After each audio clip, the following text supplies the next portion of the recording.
rahimahullahu ta'ala an Amirul Mu'minin Abi Hafs Umar bin Khattab radhiyallahu anhu qala, dari pemimpinnya orang-orang yang beriman, Abi Hafs Umar bin Khattab radhiyallahu ta'ala anhu.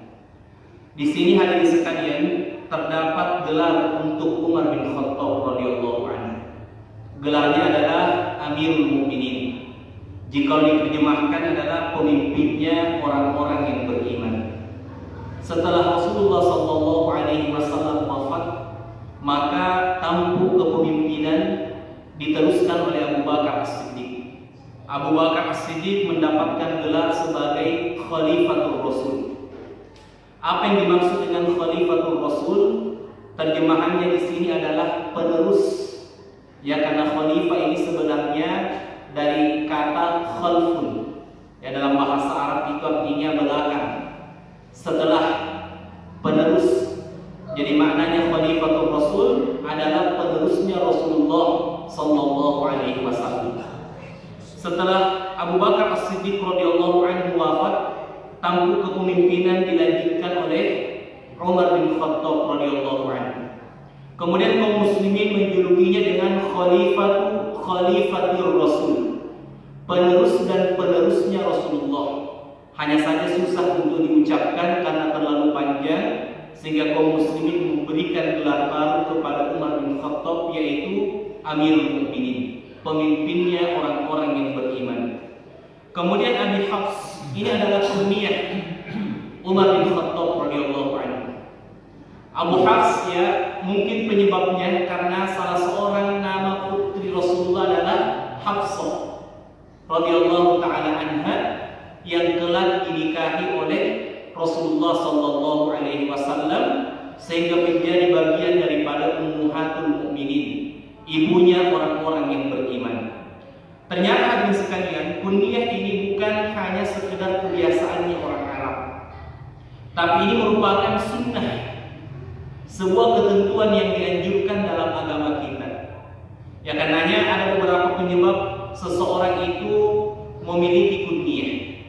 Yang pertama, nama dari anak pertamanya. Ini mirip-mirip dengan kulturnya kita. Ya, karena pada sebagian suku termasuk tabu, tidak etis jika menyebut nama seseorang secara langsung padahal sudah memiliki anak.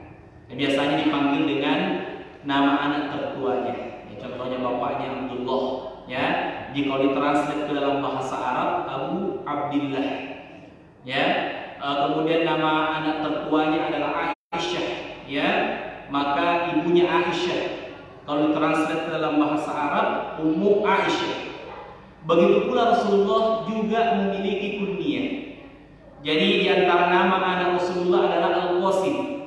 Karenanya Rasulullah mendapatkan kunyah sebagai Abul Qasim.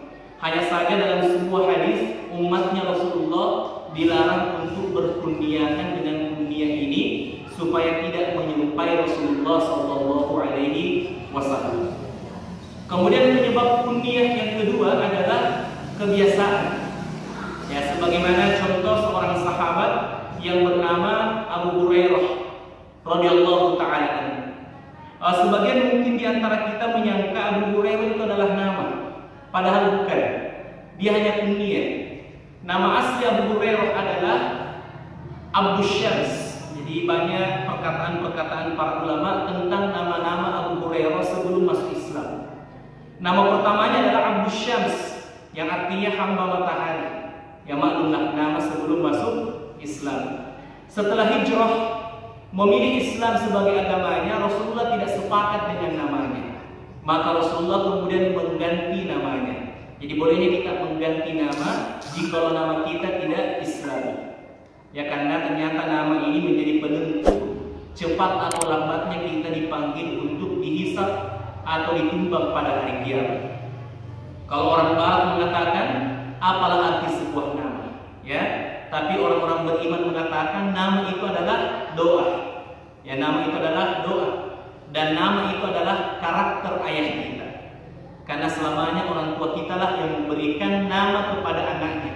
Dan biasanya ayah akan memberikan nama anaknya pada tokoh-tokoh yang digandrunginya, tokoh-tokoh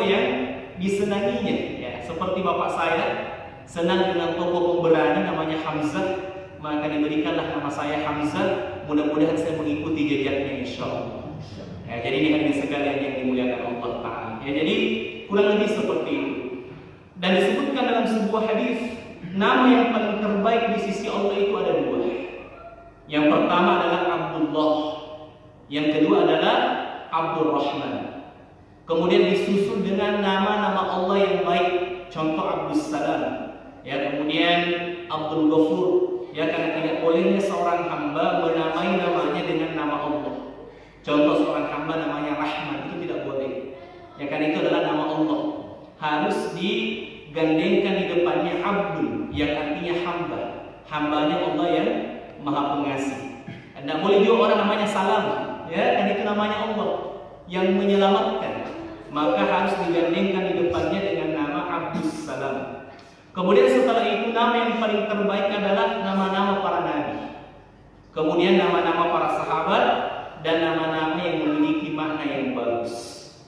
Setelah Abu Hurairah masuk Islam, Rasulullah memberikan kepadanya nama baru, yaitu Abdurrahman. Namanya adalah Abdurrahman dan nama lengkapnya adalah Abdurrahman bin Sakhar Ad-Dawsi. Nama lengkapnya di Abu Hurairah adalah Abdurrahman bin Sakhar Ad-Dawsi. Sakhar itu adalah nama bapaknya.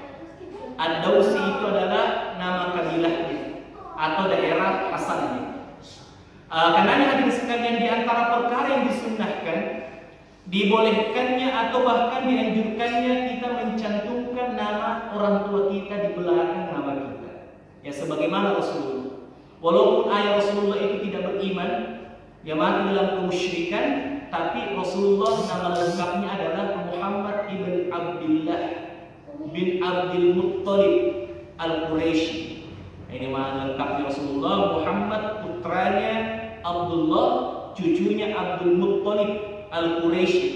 Qabilahnya atau sukunya berasal dari Bani Quraisy, dari orang-orang Arab, hadirin sekalian yang dimuliakan Allah Ta'ala.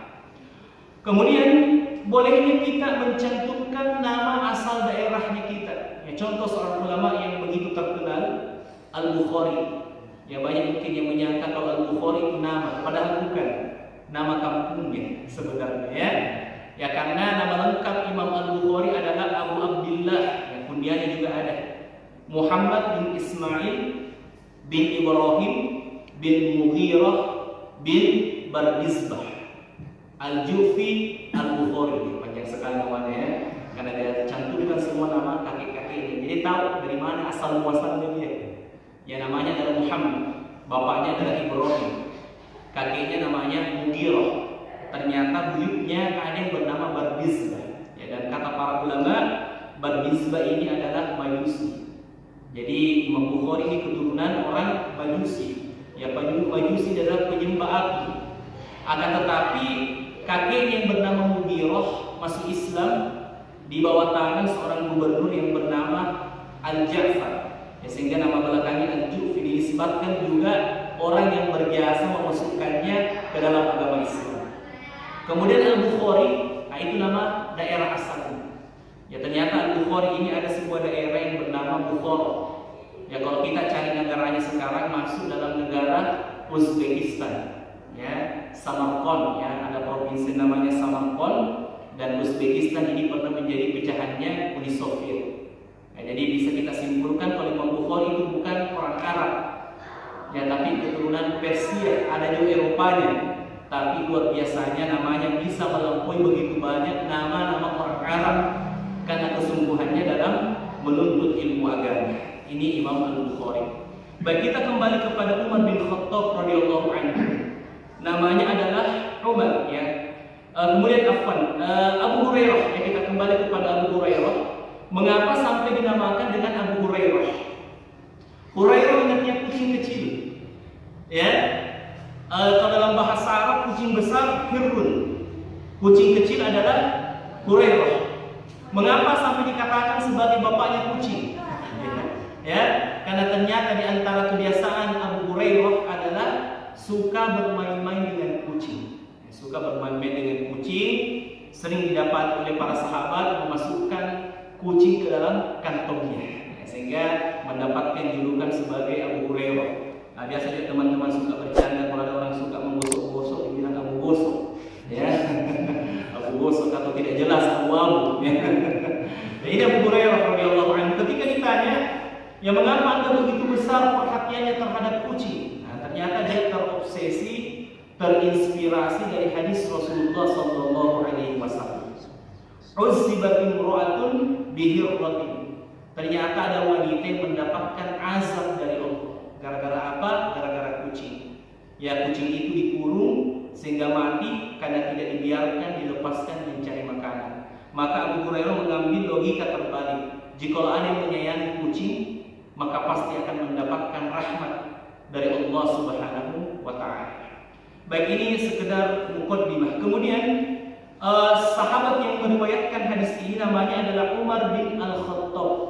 Ya, Al-Khattab ini bapaknya Umar radhiyallahu anhu. Dan senantiasa jikalau ada nama sahabat dicantumkan kata radhiyallahu anhu. Ini adalah doa khusus kepada para sahabat, semoga Allah taala meridhoinya.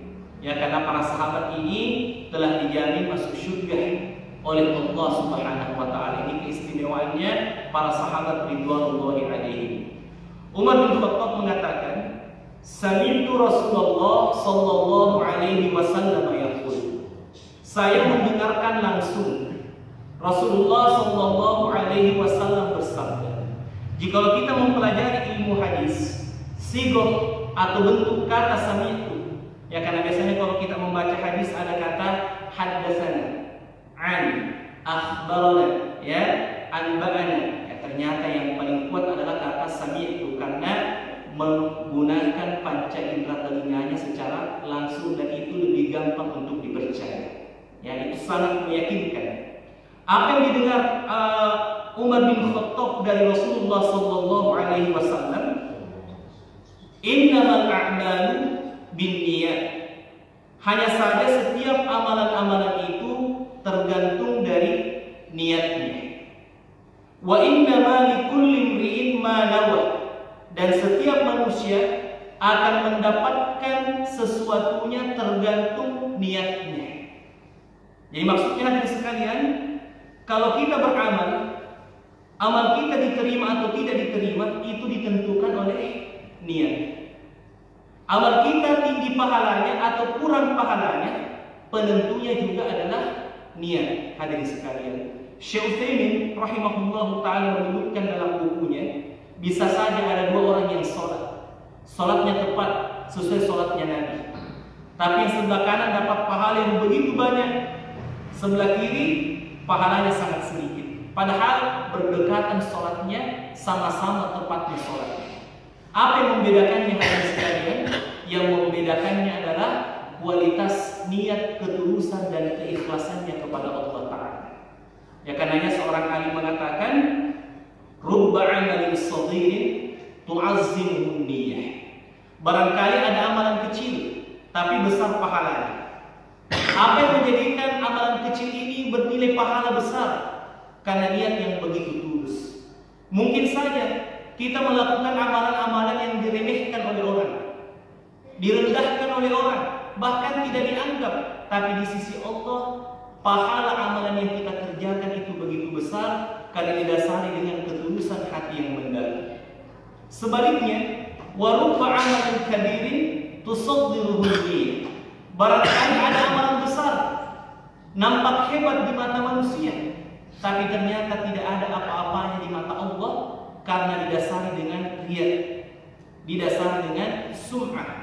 Bahkan orang-orang yang tidak niat, yang tidak ikhlas dalam melakukan amalan mendapatkan ancaman berat dari Allah Subhanahu wa taala. Dalam sebuah hadis Rasulullah sallallahu alaihi wasallam bersabda, ada 3 golongan yang paling pertama akan dilemparkan ke dalam api neraka. Golongan yang pertama adalah orang-orang yang berilmu, yang mendalam ilmu agamanya. Padahal kalau kita mengetahui keutamaan menuntut ilmu agama itu sangat luar biasa pahalanya. Bahkan yang paling tinggi setara dengan amalan jihad. Ternyata masih juga dilemparkan ke dalam api neraka. Kira-kira apa penyebabnya hadirin sekalian? Ketika dia menghadap kepada Allah, dia mengatakan, "Ya Allah, saya sudah menyampaikan ilmumu kepada hamba-hambamu. Tapi Allah mengatakan, kazibta, kau berdusta, kamu berbohong. Engkau menyampaikan ilmu itu kepada hamba-hambaku bukan karena aku, karena engkau ingin dikatakan sebagai alim ulama. Ya, dia belajar, mengajar, tapi bukan karena Allah, tapi ingin mendapatkan gelar sebagai seorang ustaz atau alim ulama. Maka Allah memerintahkan malaikatnya untuk melemparkan orang ini ke dalam api neraka.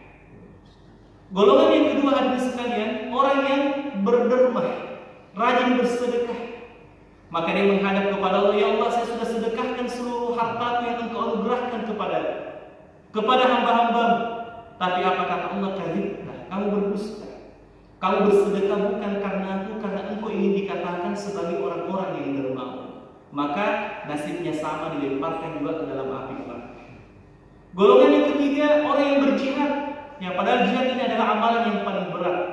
Ya, karena konsekuensi daripada jihad itu, jikalau kita meninggal, nyawa melayang, istri kita menjanda, dan anak-anak kita menjadi yatim. Tapi ternyata ada orang yang berjihad dan dia mengatakan kepada Allah, saya sudah berjihad di jalanmu ya Allah. Tapi apa kata Allah? Engkau berbohong.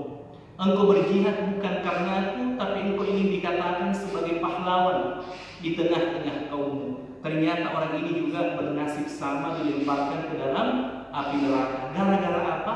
Gara-gara niat. Ya, gara-gara perkara yang tidak nampak, yang begitu banyak disepelekan oleh manusia, tapi imbasnya begitu berat, besar dalam amalan-amalan kita. Pada lanjutan hadis, Rasulullah SAW bersabda, "Faman kanat hijratuhu ila Allah wa rasulih." Barang siapa yang berhijrah karena Allah dan Rasulnya. Jadi Rasulullah untuk memperjelas penyampaiannya mengambil sebuah contoh ibadah. Dan ibadah yang diangkat itu adalah hijrah. Apatah lagi kalau hijrah ini sudah tidak asing lagi di tengah-tengah telinga kita. Ya, banyak artis yang hijrah, ya kan? Komunitas hijrah, ya. Mungkin kita bertanya-tanya apa itu artinya hijrah. Ya, ternyata secara umum, secara garis besar, hijrah itu dua maknanya. Makna yang pertama, al-intiqal min baladi syirki ila baladi Islam. Perpindahannya seseorang dari negeri kesyirikan menuju negeri Islam. Hijrah namanya. Sebagaimana hijrahnya para sahabat dari kota Mekah yang kala itu dikuasai oleh orang-orang musyrik. Dan para sahabat tidak mampu mempertahankan keimanannya. Ya, tidak merdeka dalam memperlihatkan syiar-syiar Islam. Daripada dia terus berada di bawah tekanan, bisa-bisa dia kembali kepada agama nenek moyang. Maka Allah memerintahkannya untuk meninggalkan kota Mekah menuju kota Madinah. Sebagaimana pula juga hijrahnya para sahabat dari Mekah menuju Habasyah. Walaupun Habasyah ini bukan negeri Islam, dipimpin oleh orang-orang Nasrani, tapi orang Nasrani yang sangat toleran, yang memberikan kebebasan beragama bagi agama yang lain. Maka kemudian para sahabat diperintahkan untuk ke Habasyah atau Ethiopia, ya, kalau sekarang kita cari nama modernnya. Makna hijrah yang kedua adalah tarku ma nahallahu anhu, meninggalkan segala sesuatu yang dilarang oleh Allah Subhanahu wa taala. Dan inilah makna hijrah yang sering dipakai saat ini, ya. Komunitas orang-orang yang berkomitmen untuk meninggalkan kebiasaan-kebiasaan buruknya menuju pada perkara yang diridhoi oleh Allah Subhanahu wa taala. Tapi yang sesuai konteks hadis ini adalah makna yang pertama. Berpindahnya para sahabat dari negeri kesyirikan menuju negeri Islam. Ternyata hadirin sekalian, hijrah itu tidak mudah. Berat, hadirin sekalian yang dimuliakan Allah. Mengapa berat? Tentu saja setiap sahabat ini memiliki kecintaan terhadap negeri asalnya, ya, tempat kelahirannya. Ya, kata pepatah, walaupun hujan batu di negeri sendiri, hujan emas di negeri orang, maka negeri kita adalah negeri yang paling kita cinta. Makanya ada sebuah hadis, walaupun sanadnya dhaif, tapi maknanya sahih. Hubbul watan minal iman. Cinta negeri itu adalah bagian daripada keimanan. Kemudian pertimbangan yang kedua, para sahabat itu sebagian sudah menjadi konglomerat, sudah kaya di Mekah. Kemudian gara-gara keimanan, Rasulullah mengatakan tinggalkan perdagangan perdaganganmu, tinggalkan kekayaanmu, kemudian pindah ke Madinah. Subhanallah. Kalau kita mungkin tidak mampu ya. Ya kalau kita sudah PNS di bawah, pergi berdakwah di pedalaman Papua, tinggalkan PNS-mu ya. Tidak usah lagi terikat dengan instansi pemerintah demi keimanan. Kira-kira mampukah kira-kira? Padahal lamanya kita kejar itu gelar PNS. Ya, para sahabat juga ada keluarga besarnya di Mekah. Ya, keluarga besarnya semua ada di sana. Ya, dan kecenderungan orang ingin dekat-dekat dengan keluarga besarnya. Pergi di Madinah tidak ada siapa-siapa. Kehidupannya belum menentu. Tapi para sahabat meninggalkan Mekah menuju Madinah, memulai kehidupan yang baru, memulai dari nol. Hadirin sekalian yang dimuliakan Allah. Tapi Rasulullah tidak sekedar memerintahkan sahabat. Rasulullah memberikan solusi agar sahabat tidak terlunta-lunta di negeri yang baru. Maka mulailah Rasulullah mengambil strategi yang dinamakan dengan al-ikhra, mempersaudarakan antara muhajirin dengan ansor. Ya, karena orang ansor ini sebagian sudah beriman. Dan setiap orang ansor dipersaudarakan dengan satu orang muhajirin agar menanggung masing-masing orang ansor ini orang-orang muhajirin supaya tidak terlunta-lunta kehidupannya. Ya, bahkan ada salah seorang sahabat dari kalangan ansor, dia memiliki 2 istri, memiliki harta yang banyak. Dia mengatakan saking dermawannya, dia mengatakan kepada Abdurrahman bin Auf, ya, saya punya harta yang banyak, saya mau bagi 2 hartaku.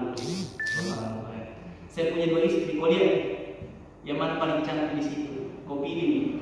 Kalau kita pilih, saya cerahkan yang kita pilih. Subhanallah ya. Dia mau kasih istrinya Abdurrahman bin Auf satu. Tapi apa kata Abdurrahman bin Auf? Kan ini orang terlalu baik, yang satunya juga tinggi iffahnya, tidak suka merepotkan orang.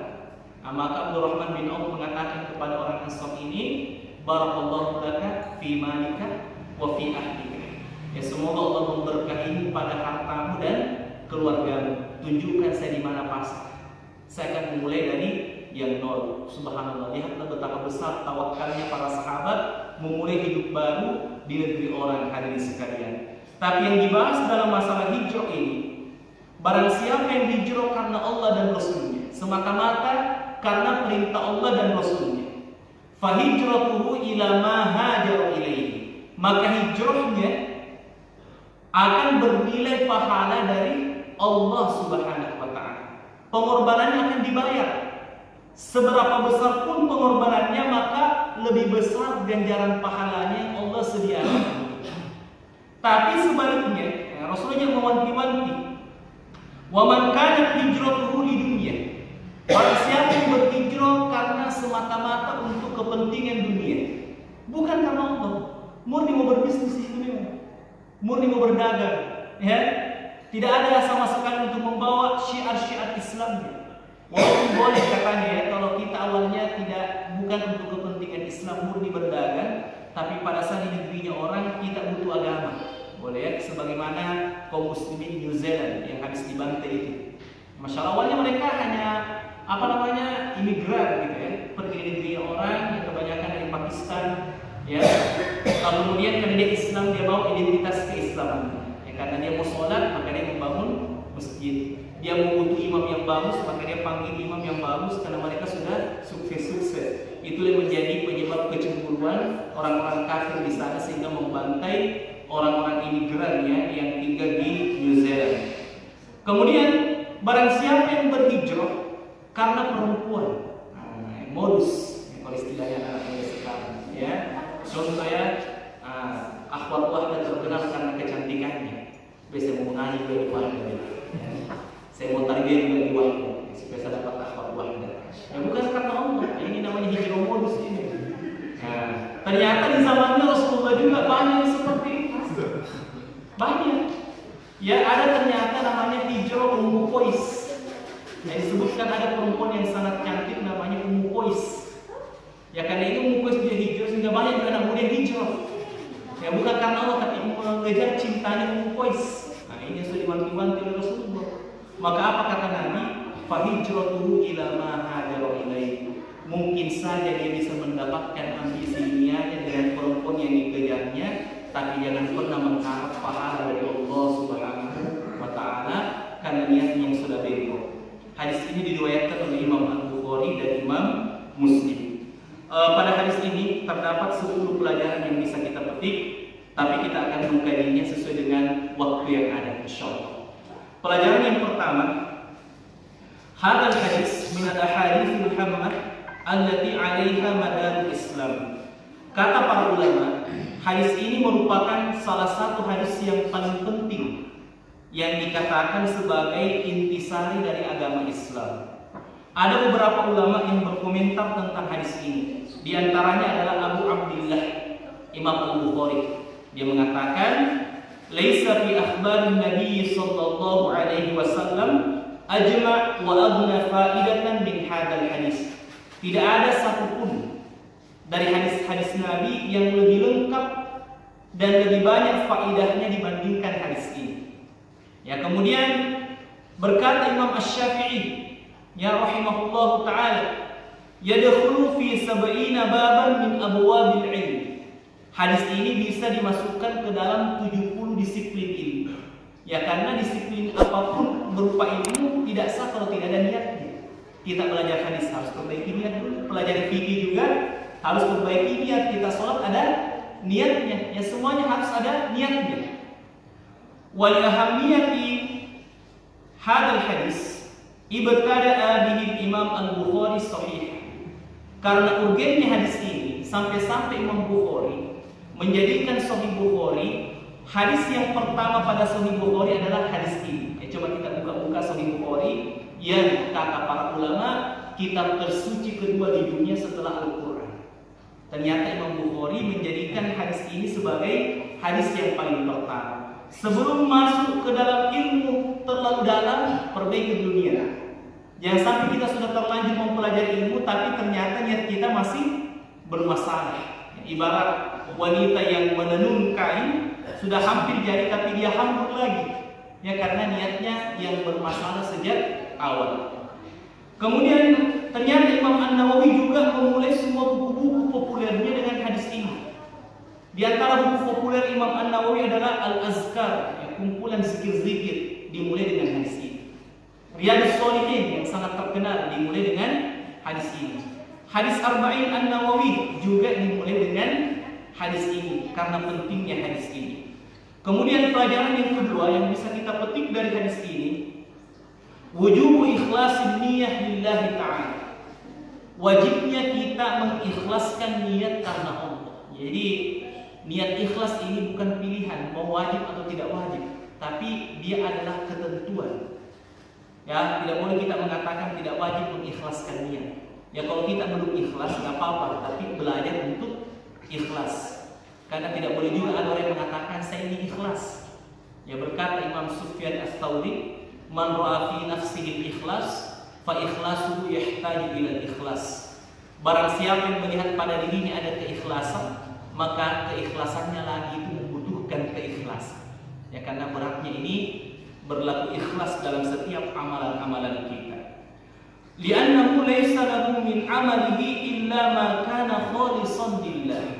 Karena tidak akan pernah diterima sebuah amalan kecuali ikhlas karena Allah Subhanahu wa taala. Ada beberapa dalilnya. Yang pertama, surah Al-Bayyinah ayat yang kelima.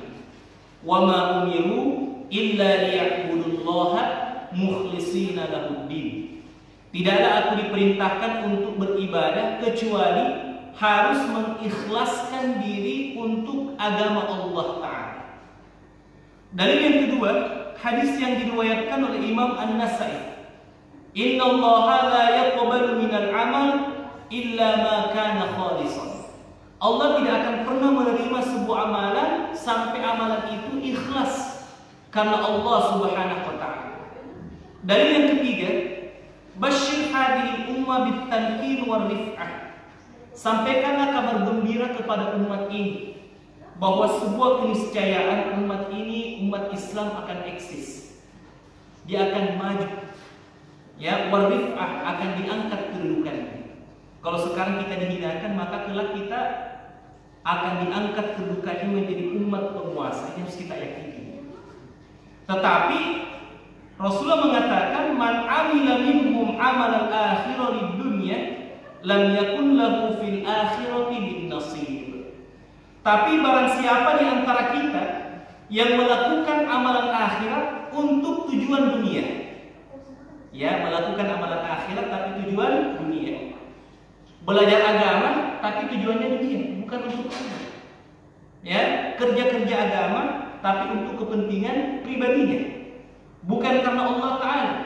Maka Rasulullah mengatakan dia tidak akan pernah mendapatkan bagian di syurganya Allah Subhanahu wa Ta'ala. Ya, karena bahaya sekali. Lebih baik orang yang kerja dunia untuk dunia daripada orang yang kerja akhirat untuk dunia. Menjual agamanya untuk kepentingan dunianya, menjual prinsip agamanya untuk syahwat atau ambisi duniawinya. Karena banyak kita orang-orang yang tidak berprinsip. Ya, ulama, kiai menjual agamanya untuk ambisi syahwat pribadinya. Waliyazubillah. Karena hadis sekalian, dalam hadis yang lain juga Rasulullah sallallahu alaihi wasallam bersabda, "Man talabal ilma mimman yubtagha bihi wajhullah." Barang siapa yang menuntut ilmu agama, yang sejatinya menuntut ilmu agama itu semata-mata mengharap wajah Allah. La yatlubu illa liyusiba bihi 'aradal hayatid dunya. Dia menuntut ilmu agama semata-mata mencari bagian daripada dunia. Maka apa kata Rasulullah? Lam yajida irfal jannah. Maka dia tidak akan pernah mencium baunya syurga. Dia tidak akan mencium baunya syurga. Jika dia tidak mampu mencium baunya syurga, berarti dia tidak bisa memasukinya. Karena mencium baunya saja dia tidak mampu, apalagi memasukinya. Dalam sebuah hadis, bau syurga itu sudah tercium 2 bulan perjalanan. Kalau kita jalan kaki 2 bulan sebelum sampai di syurga, kita sudah mencium baunya. Kalau ada orang yang tidak mencium bau syurga, berarti dia diharamkan untuk memasuki syurga Allah Subhanahu wa Ta'ala. Nah, jadi hadis sekalian yang dimuliakan Allah, contoh keikhlasan yang Allah ajarkan dalam Al-Quran, surah Al-Insan ayat yang ke-9. Innama nut'imukum liwajhillah la nuridu minkum jazaan wala syukura. Kami memberi makanan kepada kalian semata-mata mengharap wajah Allah. Jadi kalau kita kasih makanan sama orang, semata-mata mengharap wajah Allah. Dan ini salah satu contoh kebaikan, tapi mewakili semua kebaikan-kebaikan yang ada. Kita melakukan kebaikan apapun semata-mata mengharap wajah Allah. Dalam lanjutan ayat, la nuridu minkum jazaan wala syukura. Pada saat kami selesai berbuat baik, kami tidak pernah mengharap jazaan. Apanya jazaan? Balasan. Jadi kalau kita berbuat baik sama orang, jangan pernah mengharap balasan dari kebaikan yang telah kita lakukan pada orang. Nah, ini hadis sekalian yang dimuliakan. Wala syukur, dan jangan menunggu orang berterima kasih kepada kita. Apalagi marah-marah kalau orang lupa mengucapkan terima kasih. Ini tidak tahu syukur ini, tidak tahu diuntung. Ya, sudah dikasih untung, dikasih untung kita. Ya, tidak boleh. Ini akan mengganggu kualitas keikhlasan kita dalam beramal. Anda berterima kasih, tidak berterima kasih, pahala saya sudah mengalir di sisi Allah Subhanahu wa Ta'ala. Ucapan terima kasih Anda itu tidak menentukan mengalir atau tidaknya pahala saya di hadapan Allah Subhanahu wa Ta'ala. Jadi ini hadis sekalian yang dimuliakan Allah. Dan ternyata juga kita ini sebagai dai bukan hanya masyarakat umum, ternyata dai juga itu diuji juga dengan ayat ini. Ya kan, masa kalau kita sebagai dai biasa kalau makanya saya lebih senang mengisi ta'lim atau mengisi tarbiyah. Ya karena tidak ada amplopnya. Ya. Ya, karena kalau kita pergi khutbah Jumat, itu kadang-kadang kita tergantung dengan amplop biasa. Ya karena kalau selesai kita khutbah Jumat, banyak sekali yang kejar-kejar kita, ngotot sekali mau salaman dengan kita. Baru di balik salamannya ada kertas putih. Kata sebagian penceramah, apal arti kertas putih yang berarti isinya. Ini kadang-kadang yang mengganggu kita, kadang-kadang bahasa kalau masjid yang undang kita khutbah ya, masjidnya ada AC-nya, baru tegel semua, baru bertingkat, kadang-kadang kencang itu motor, karena ada motivasi di situ ya. Tiba yang undang kita masjid yang kayu-kayu, beralaskan tanah, kayak malas-malas gitu. Karena paling kalau selesai hanya ucapan terima kasih saja. Untuk kalau dia mengucapkan terima kasih. Ada juga kita selesai khutbah kayak tidak ada la salam wala kalam. La salam wala kalam. Maka disinilah diuji keikhlasan kita sebagai seorang dai. Termasuk kalau kita jadi penceramah ya. Ya jangan bersedih kalau sedikit yang dengar ceramahnya kita, karena banyaknya orang atau sedikitnya orang itu tidak berpengaruh pada kualitas kita di mata Allah Subhanahu wa taala. Ya. Makanya dia seorang penceramah mengatakan, saya tidak mau ceramah kalau sedikit di orang, karena bukan kelas saya. Ya jangan ya, Ustaz Abdul Somad saja, masya Allah ya. Iya, saya pernah lihat masuk di hutan-hutan naik kating-ting, naik karaka. Ya, lewat hutan-hutan, padahal dia sudah menjadi ekonomi. Makanya kalau ada nasihati sama calon presiden, ya kalau Anda menang, jangan angkat saya jadi pejabat, tapi biarkan saya keluar masuk hutan berdakwah. Ini seorang dai, hadirin sekalian, karena dia ternyata dai didapati mematok harga ceramahnya, mematok harga ceramahnya. Malah ada dai dia komplain kepada jamaah karena tidak sesuai dengan yang diinginkan. Waliyahzubillah. Ya, saya pernah juga heran pergi sebuah daerah, tapi saya juga senang. Ya, ingin merintis wahda Islamiyah misalnya. Saya mudah sekali ceramah di situ masjid. Kenapa? Tidak ada saingannya saya. Kenapa banyak yang bertitel agama itu mengundurkan diri jadi penceramah, karena di situ satu kabupaten masjidnya kalau ceramah orang tidak dapat kuota. Banyak mengundurkan diri. Kita ini yang tidak mempedulikan itu, alhamdulillah ya. Bagus. Ya, ini hadis sekalian yang dimuliakan Allah Taala. Ya, baik. Poin selanjutnya, mungkin kita bertanya-tanya, apa itu artinya ikhlas? Apa itu artinya ikhlas? Banyak sekali ulama yang mendefinisikan arti ikhlas. Di antara definisi yang paling terkenal, ikhlas tasfiyatul amal min mulahazatil makhluqin, mensucikan amalan dari perhatian makhluk. Yang mungkin kita masih bingung. Bahasa sederhananya, ada makhluk, tidak ada makhluk, tidak mempengaruhi ibadah kita. Ada orang kita sholat, tidak ada orang juga kita sholat. Ada orang kita mengaji, tidak ada orang kita mengaji. Ada orang, tidak ada orang, sama kualitas sholat kita, sama kualitas mengajinya kita. Ya, karena dia orang rasa kalau tidak ada orang yang mengaji, suaranya pelan. Tiba-tiba ada orang dekatnya, tiba-tiba berubah jadi Michelle Roshi. Karena ada orang, apalagi kalau dakwah, tiba-tiba berubah jadi Abu Sama. Masalah ini ya. Ya. Ada orang, tidak ada orang, tetap Abu Sama. Ya, kalau memang dia Abu Sama. Ada orang, tidak ada orang, tetap Michelle Roshi. Ya, karena memang begitu dia bacaannya, tidak berpengaruh sama sekali. Ya. Kita pergi ta'lim banyak orang, tidak banyak orang, tidak mempengaruhi sama semangat sekali, karena pahala itu tetap disediakan oleh Allah Subhanahu wa taala. Ya, ini definisi ikhlas. Membersihkan amalan kita dari perhatian makhluk. Poin selanjutnya hadirin sekalian, min aqwalis salaf fil ikhlas. Di antara perkataan-perkataan ulama salaf tentang ikhlas.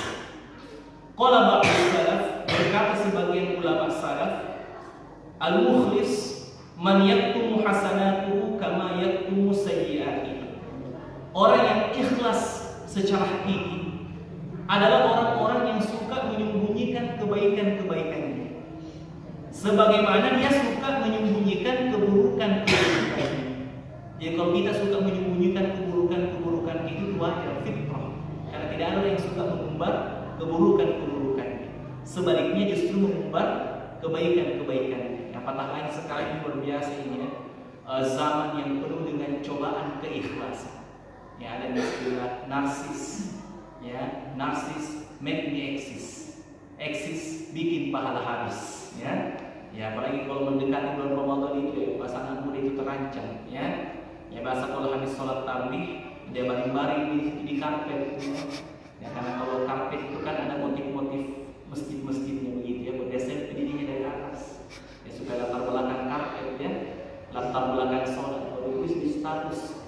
Alhamdulillah ya, saya sudah melaksanakan sholat tarawih dengan rakaat yang begitu banyak dan bacaan imam yang begitu panjang. Sudah nggak ada sholat seperti saya. Bagus sebenarnya awal-awalnya, tapi terakhirnya menipu, mengecoh ya.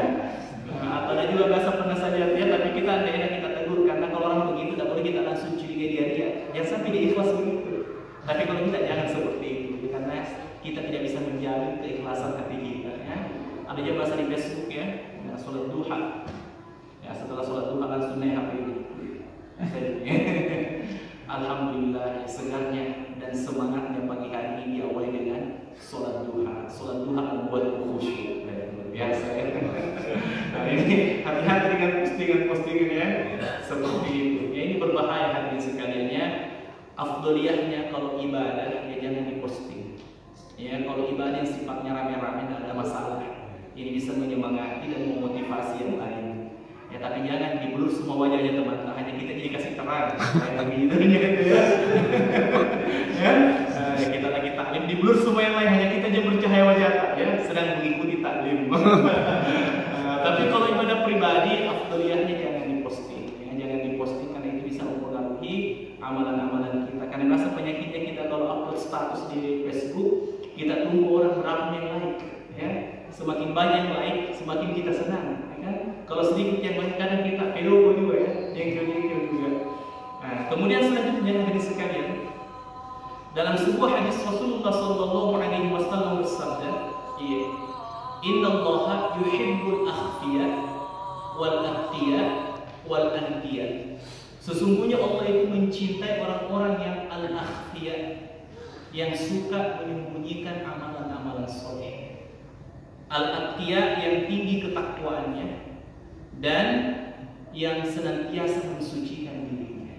Ya, siapa itu al-akhfiya? Ya, sebagai penutup taklim kita ini baru untuk pelajaran ini. Tidak ada masalah. Sebagai penutup taklim kita, kami akan menceritakan kisah seorang hamba yang doanya begitu cepat dikabulkan oleh Allah, padahal tidak ada orang yang mengetahui. Yang perlu kita ingat, mengapa Imam Syafi'i terkenal, mengapa Imam Ahmad terkenal, itu bukan karena mereka yang memposting atau kemudian memviralkan dirinya. Sejatinya mereka itu adalah orang yang paling menyembunyikan dirinya dan paling menjauhi yang namanya popularitas. Tapi Allah yang ingin mengangkat namanya sehingga terkenal. Contoh kisah Imam Ahmad, kalau dia tidak diketahui kalau namanya Imam Ahmad, hanya namanya yang terkenal, tapi orangnya tidak diketahui. Ya, kisah penjual roti dengan Imam Ahmad bin Hanbal. Ya, jadi pernah disebutkan Imam Ahmad karena Imam Ahmad ini mengembara dalam menuntut ilmu agama. Ya, sampai kemudian dia ingin bermalam di sebuah masjid. Coba bayangkan orang yang terkenal namanya ingin bermalam di masjid. Kemudian dia minta izin kepada pengurus masjid. Ternyata si pengurus masjid ini tidak mengizinkan. Akhirnya dia tidur di teras masjid. Kemudian datang penjual roti yang singgah melihat keadaannya dan menawarkannya untuk bermalam di rumahnya. Ciri-ciri kebaikan pada penjual roti ini senantiasa beristighfar kepada Allah Subhanahu wa taala. Setiap dia jalan beristighfar. Ya. Maka Imam Ahmad mengatakan, apa faidah yang kamu dapatkan dengan sering beristighfar kepada Allah? Maka si tukang roti mengatakan, segala sesuatu yang saya inginkan, segala kebutuhanku senantiasa dipenuhi oleh Allah Subhanahu wa taala. Ini hebatnya, dahsyatnya kalau kita beristighfar. Kemudian Imam Ahmad memberikan pertanyaan, masih adakah keinginanmu yang belum dikabulkan oleh Allah? Maka si tukang roti ini mengatakan, masih ada satu. Apa itu? Saya senantiasa berdoa kepada Allah untuk diperjumpakan dengan Imam Ahmad bin Hanbal. Ya, berkata Imam Ahmad, sayalah Ahmad bin Hanbal. Maka terharulah si penjual roti dengan memeluk Imam Ahmad dan semakin meyakini keajaiban dan kehebatan beristighfar kepada Allah Ta'ala. Ini menunjukkan bahwa Imam Ahmad itu wajahnya tidak dikenal, tapi namanya sudah terkenal. Ini menunjukkan bahwa Imam Ahmad itu penampilannya biasa-biasa saja, tidak menonjol, ya, yang menandakan kalau dia ustaz, hampir dengan masyarakat pada umumnya. Nah, kemudian selanjutnya hadirin sekalian, kisah orang-orang yang menyembunyikan amalan solehnya yang kedua.